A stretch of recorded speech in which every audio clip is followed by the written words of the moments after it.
Top of the morning. Hello and welcome back to the Worcester Senior Center Stay Connected programming on Channel 192. My name is Suki Lapin and I am the program coordinator at the Worcester Senior Center. In honor of St. Patrick's Day, the Worcester Senior Center collaborates with Worcester poet Curtin and the Worcester County Poetry Association. Curtin and fellow poets and friends will read selections from Curt's newest collection, Kerry Dancers. You'll meet Da, Ma, Aunt Nora, and the rest of the family. Dance a reel in Boston's Hibernian Hall and shake the hand of the man who shook the hand of notorious Boston Mayor James Michael Curley, with live fiddler music by members of the New England Jazz Enrichment Foundation. You'll be dancing in your seat. I have the honor to introduce today Roger Martin, president of the Worcester County Poetry Association.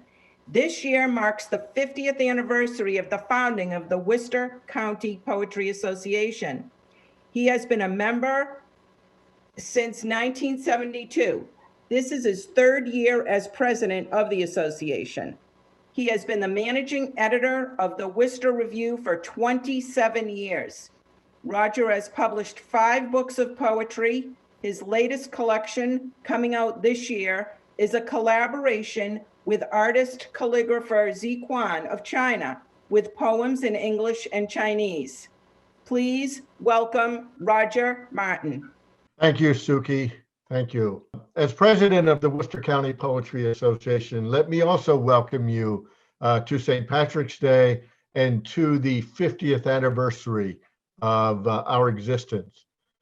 For 50 years, along the spine of New England, the Worcester County Poetry Association has been a home to volunteers who believe in and nurture poetry in all its forms.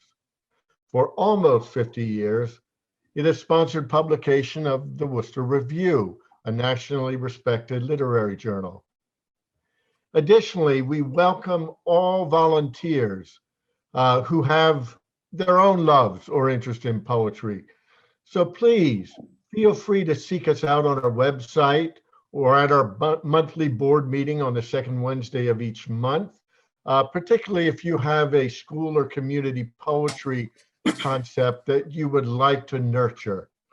Please feel free to come and join us. And now let us turn to the feature of today's celebration, poet Curtin, whom I've had the privilege of knowing for decades. And I particularly loved one of his poems, Katie and the Poet, which we first published in the Worcester Review. Curt is a poet who believed in the song of his Irish poetic roots and committed himself to them. In 2010, his poetry was selected as the winner of the Frank O'Hara Prize. At age 90, he has just published Kerry Dancers, his second book of poetry, which follows For Art's Sake. He has 2 previous chapbooks, Embers Carried Across the River in a Gourd and Elusive Music. Because Curt is legally blind, in addition to himself, a number of his fellow poets will also read his work. These include, in order, Dee O'Connor, his wife, and as she says, the only one who is not a poet, Judith Ferrara, Paul Slozak, and Susan Roney O'Brien.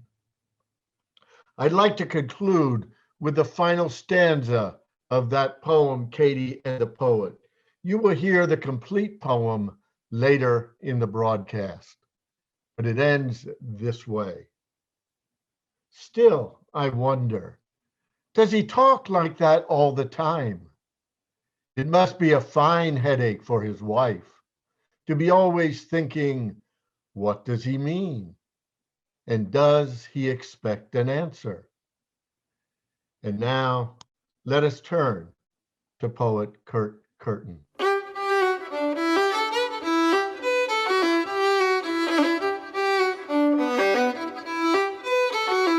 Just a few words about Irish immigrants. And that sounds rather strange because you might hear a great many Irish words about Irish immigrants at some of the clubs in Boston. Now, the Irish county clubs in Boston, and they're at Hibernian Hall in Roxbury. And my first really strong meeting, aside from meeting with my aunt and a couple of other good family members in Boston, as a child, was going to the Irish County Club meetings with my father and mother, where they talk for a while about Irish history and Irish problems in America or whatever they think is important. And then comes the dancing and the singing. And that's the wonderful time everybody waits for in Boston.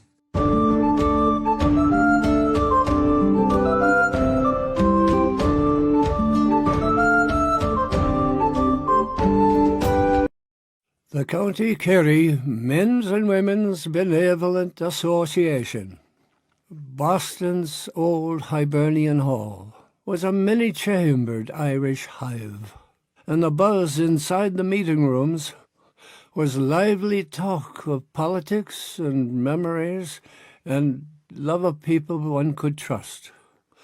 The door was shut, the gavel rapped, and matters grave as a family's name, or light as to who's to make the raisin cake and tea, were handled in a parliamentary vein.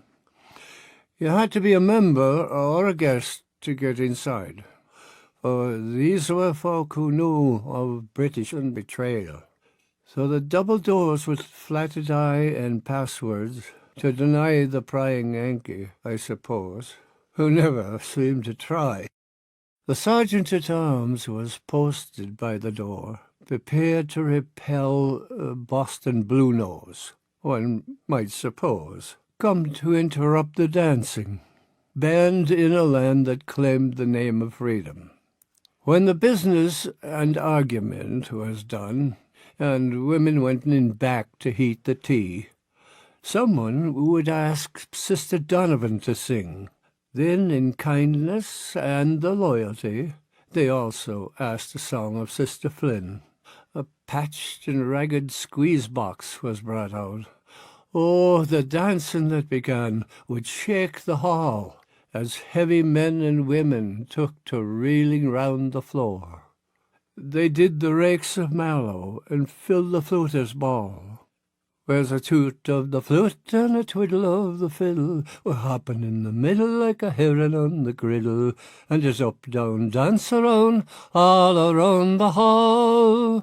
On hadn't we the gaiety that filled the flute's ball? And even the sergeant-at-arms joined in. Indeed, when all the halls were at the dancing time, the music had to ring to Beacon Hill to make the sober Yankees sing. The first poem I'm going to read is one of my favorites. It's the title poem from Curt's book, Kerry Dancers.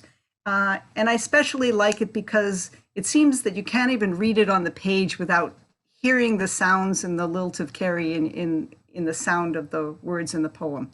And Curt and I had the chance about 2005 to go to County Kerry and to drive up the Dingle Peninsula and see some of the countryside and in the thatched roofs, and all of that is echoed in this poem. And he had the chance to read the poem while we were in Ireland, which was quite a nice experience. So, Kerry Dancers. I left the stories the old folks told in the memory bin where childhood and its toys are kept. Infant, boy, and man, I heard the lilt of Kerry in my Boston home. But my mind, you see, was all American. And yet at times, unexpected as a bit of marmalade in an omelette, and wouldn't that be a fine thing? I hear myself speaking in a tongue I knew before I owned a song of me own at all. That was ages ago, and haven't I worked and traveled and sung another cadence, an American song of my own since then?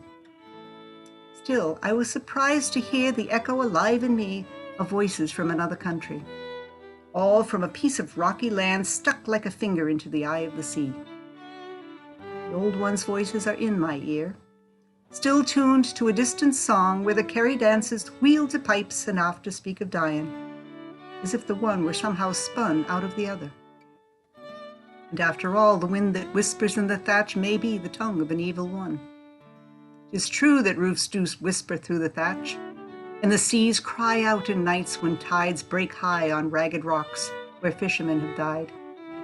The Kerry dancers speak of these in a cadence light as a dingle mist, a way of singing in the speech where you'd like to dance the night away. Oh, the days of the merry dances, oh, the ring of the piper's tune, oh, for one of those days of glory, gone alas, like youth too soon. Ah well, as the piper says, I plays it as I hears it, and ye dances as ye likes. The next poem, it comes from some of Curt's memories of the early days. He was a child of the Depression, born 5 months after the stock market crash. And so in his youth, he and his mother used to do all kinds of things to try to make a penny here and there. And one of the things they used to do was to grow pansies and sell them on Memorial Day. And so the poem here talks about that, and you'll see some hints of the Irish-Italian relations as they echo in this one poem as well. It's called Memorial Day, Hope Cemetery. Just off the streetcars, in city heat, women bought pansies from my cart, then trudged uphill to decorate a grave. Many came from North End tenements where graves of famous Yankees stay, in padlocked iron shrines, streets where air is sweetened with tomato sauce and cannoli. Other women arrived from Southie, speaking English with a lilt lighter than air, in factories where they worked their days, holding tight far memories of green. You weren't here last year. No, ma'am. She walks around the cart as women do, buying greens for soup. She put 2 baskets in a canvas bag, counted out change, and walked away, heavy hips rocking above fat ankles over broad black shoes. Abandonari had a big stand up the street, pansies, other kinds he'd worked so hard to raise. Now, here's an Irish kid, me, with a crate on wheels selling cheap. He called the cops to shoo me off. One came and asked my name. Curtin. My mother and I raised these. Well, kid, I'm Sergeant Callahan. You can leave the cart right there. Call me if anyone disagrees. One for all and all for one, the day Lieutenant Pescatori was away. The women linger with me still, in wide hats and stolid looks, in the heat that rose from the tarred street, so sweat ran down their heavy legs. In a trick of memory, I see them stuck to the seats of the streetcar, strangers talking each to each of thoughts they knew would be received. Just another comment on Italians, because there is a story or two in this about Italians, a good-natured story about Italians, and I just wanted to point out in advance to people who wonder about the connection between Irish and Italians. I grew up in a section of Boston where there were Italian families on either side of our house. And so we were regularly meeting with Italians, and they were wonderful people. And I can remember as a small child being out in the yard, and the woman next door looks over the fence and says, there you are. Would you like a little something to eat? And I went over to her, of course, and obviously she thought that I was in need of food. Well, I was just a little scrawny kid. That was the real thing. But I was treated by Italians in the best way possible through the rest of my life. And so that is part of our attitude about it, even as we tell a joke about a connection between Italians and Irish. I have the the luck of the Italians to be able to read two magnificent Katie poems from Curt's Kerry Dancers. And to know that Katie is a composite. She is a fictional character that Curt put together from all the memories of his childhood. And I think we all have memories of those kind of strong individuals, either their relatives or friends in the neighborhood or in the family. And they're full of strong opinions and stories. And so this is Katie and the Italians. I've nothing against them, mind you, though it was grand when the neighborhood was only Irish, and you could tell who it was stealing towels off the line. Italians start moving in when they ran out of space in another place to put up shrines, cement to St. Anthony or Rocco. They've an awful passion for cement, using it for steps and porches and even seats. My John says if many more move in, all the houses will sink 10 feet with the weight. That's what happened in Venice, he said. And there's the smell of their cooking. Sure, it can't be right to be spoiling good food with garlic and basil. Myself, I use a spoon or two of salt, and there's only a nice bit of smell to boiled potatoes and butter, though it does get strong when I boil the beef with cabbage and turnips. At least, they've never complained. Though how would I know, with them talking in their way faster than I can say the rosary? My John says that they put olive oil on their tongues to make them go fast. I do say they're very generous people. The ones next door gave my John a whole gallon of homemade red wine. We're not sure what to do with it, but we thanked them anyway and gave them a mackerel John caught down at the docks. And any of you who out there who are poets know that sometimes people in the family or friends don't understand our writing poetry as a thing that we do and what poetry looks like. And it's all kind of different on the page. It isn't like prose at all. Of course it isn't. And so here's Katie back again. This is the poem to which Roger referred at the very beginning. Katie and the poet. Isn't he grand? The man has such a way with words, how they flow like God's own thoughts, from somewhere you wouldn't be likely to know. And he does it all with bits of talk scattered around like a broken mirror instead of a sentence you could read all at once. It's deep, he is, and learned in things you wouldn't understand any more than a goat in church. Ah, but wasn't that a grand poem he wrote, full of words that I haven't heard more than twice in my life? And he read it all with such wonderful feeling. You'd swear to God he was a priest. My John was making eyes all the time, all the while, but I can tell you I was deeply moved. The whole thing just flowed like water over a bog, a river of words and not one of them too plain. I wasn't at all that sure of his meaning, but I get the drift, as they say of fog in the morning. We shouldn't be too proud, you see, pretending to know all the deep things a man like that could say. Still, I wonder, does he talk that way all the time?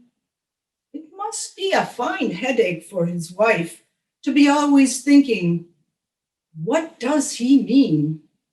And does he expect an answer? Thank you. Thank you, Curt. Yes, just a quick review of the Curtin clan. At home, of course, Da and Ma. And Da was a wonderful father, and you'll see in some of the poetry written about him. And he happened also to be a Boston policeman. And Ma was a wonderful cook and friend around the house in every way. And there were 7 children. Unfortunately, a couple of them died early on, as did happen to many of the young who came over from Ireland in the early days.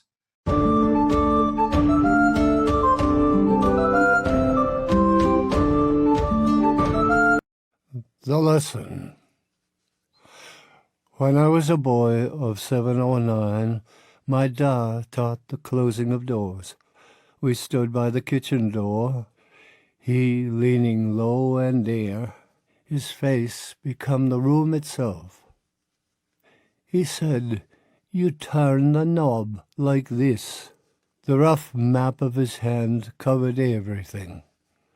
The knob, the vast kitchen where our lessons met. Perhaps the universe where moments went to be turned and turned, until they could be seen from anywhere. You don't need to slam. One of the things I want to mention, and it follows nicely with Curt's poem, The Lesson, the idea that there are, I think, 41 poems in this book.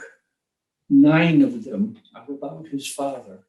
So there's no doubt of the relationship he had between him, that was existing between him and his father, because he's got him in all sorts of wonderful ways. And it certainly is a pleasure to read his poems about that. The beatings. Parents are advised, and I agree, never to strike a child. So many ways to teach anything at all. Agreed?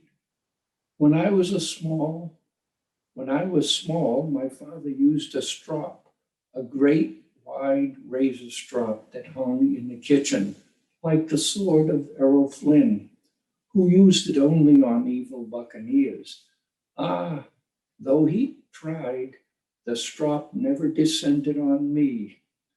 On signal, I took off around the room in a radiating wail, my voice louder than the cries of the Valkyries, whoever they might be.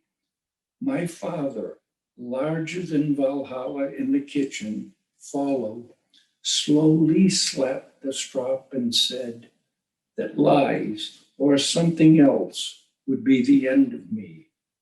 It may seem an evil thought, but some sense of humor that was always kind in him makes me think. I can almost remember that he smiled, and then we had dinner. The next poem is The Touch. Every day in the intimate orbit of kitchen, he shaved with a straight razor stropped on a wide strap, used at times for loud and harmless discipline, and soaped his beard with a hog's hair brush. Da was large, larger than the kitchen then. I stood beneath him, solemn below the brush he dipped in soap. Without a word, he leaned a little, lightly dabbed my nose, and, now that I recall, very nearly smiled. Thank you. It's my pleasure to be reading 2 poems about Curt's family. The first, called Family. I know it's a cliche. Love, hate, a child's seesaw for autonomy. Decide, I say, get it straight. It's easy if I take my sister's part. Anger so great, alone and poor, she tore up her inheritance. Hatred hidden all those years, except I always knew, just not this paradoxical revenge. I knew a brother gone to Rome, gone without my knowing why or being told. Another brother told me at a funeral that when I left, he praised my courage, said of himself, I was a coward. Am I making a case? 7 children, one died early, all fed and clothed and good enough during the spare depression days. There's dedication for you, mothers, fathers, long sacrifice. Nothing to sneeze at, as they say, nor whimper over wrongs or crust of dried emotion. I suppose that's it, picking at scabs so the blood comes through, shared. And the next poem is called More About My Father. My father's humor tickles me more and more now that he's gone so many years. He never rehearsed. We wouldn't know when his muse was on until an observation turned his mind to mimicry.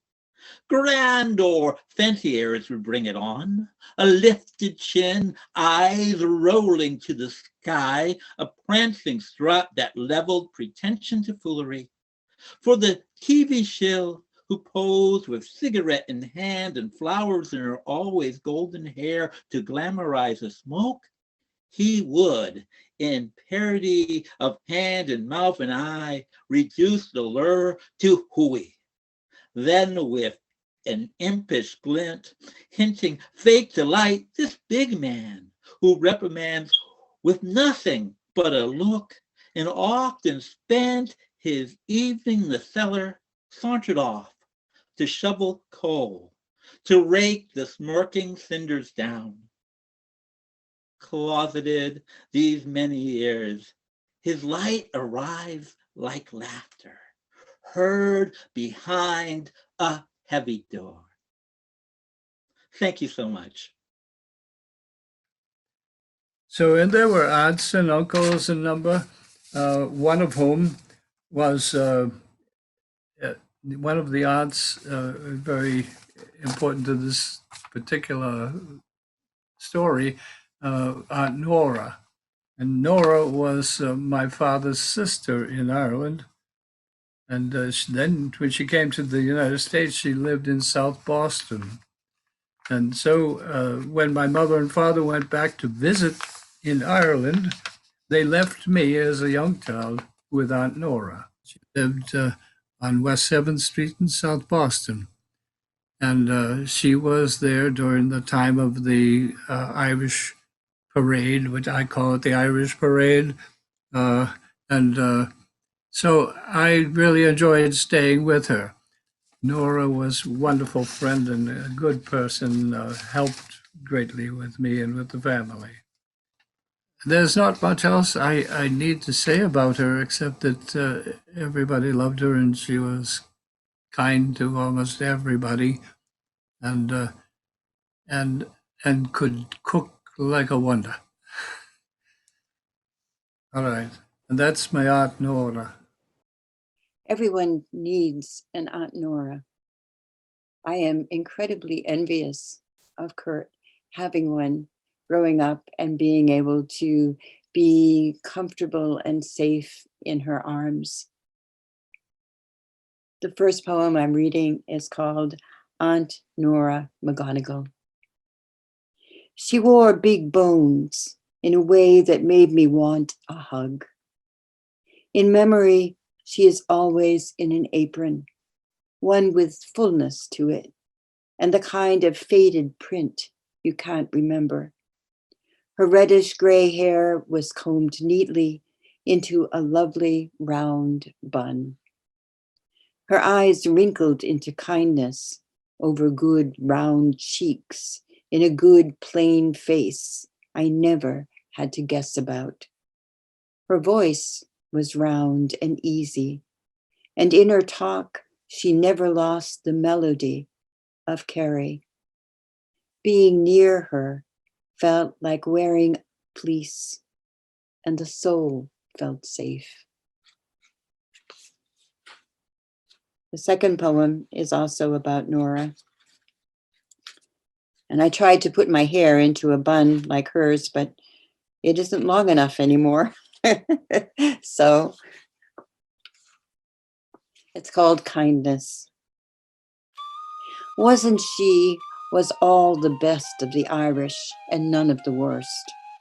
Nora knew herself, and the way you could tell it, she never acted a role when she smiled, whatever pleasure imagination brought at the way men acted large. She knew their lives asked a pint of ale to satisfy the sweat was lost, along with worry. She wore it the way she wore her hair tied back, the look of her in an apron.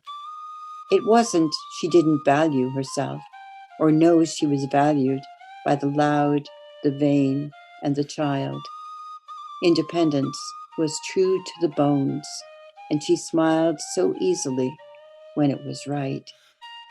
As a child, I knew that I was safe, that others felt safe. That was at the bottom of it all. Thank you. Yeah, as you may have noticed, there's a fair amount of time spent on Curt's Da. I actually counted, and about 25% of the poems in the book are about his Da. He was quite a gentle and joyful person, and so he appears in many places. And this is actually the final poem in the book, although it's not the final one we'll read. It's called Still Rearranging My Father. I am agreeably surprised when you arrive, as you would say, out of the blue. You stay a very little while, but each return, each bit of film projected on my mind revises you, and thus you edit me.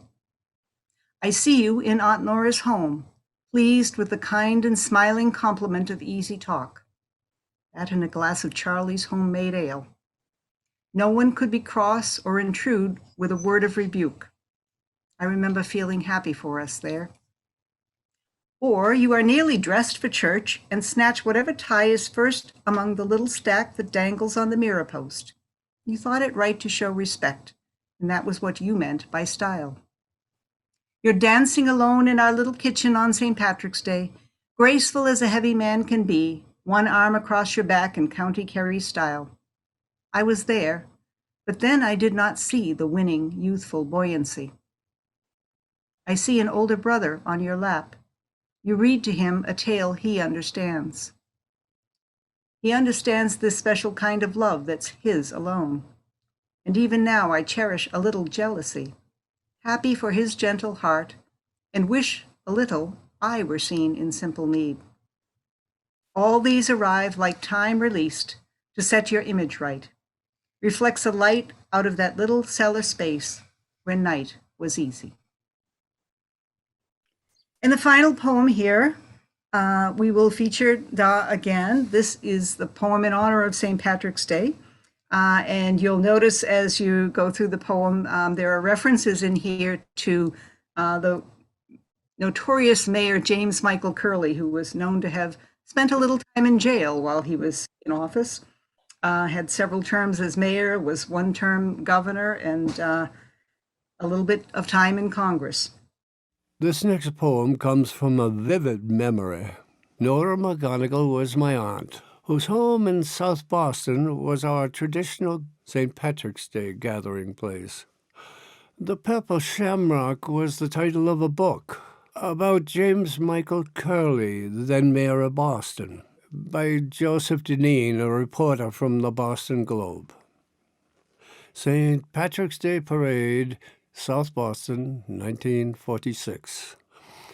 Around the corner from Nora Mcgonagall's flat, where the British once fired on the heights, girls in green pranced in front of high school bands, and flags of red, white, blue, and green, white, gold were a sight to excite a boy and his Da. But to Da, who stood in the cold March air when the purple shamrock striding by, all smiles came, the moment Da had come for. Da began to shift his ample weight. Then, just as the mayor arrived, Da boldly strode into the street, his rough hand held out far to meet the king of the Boston Irish. Curly smiled as at a friend, and grandly shook the hand of the man who shook the hand. Or then, when my father turned, it was a man transformed, taller, all the tension gone, and everybody knew he was grand, and held electric in his hand.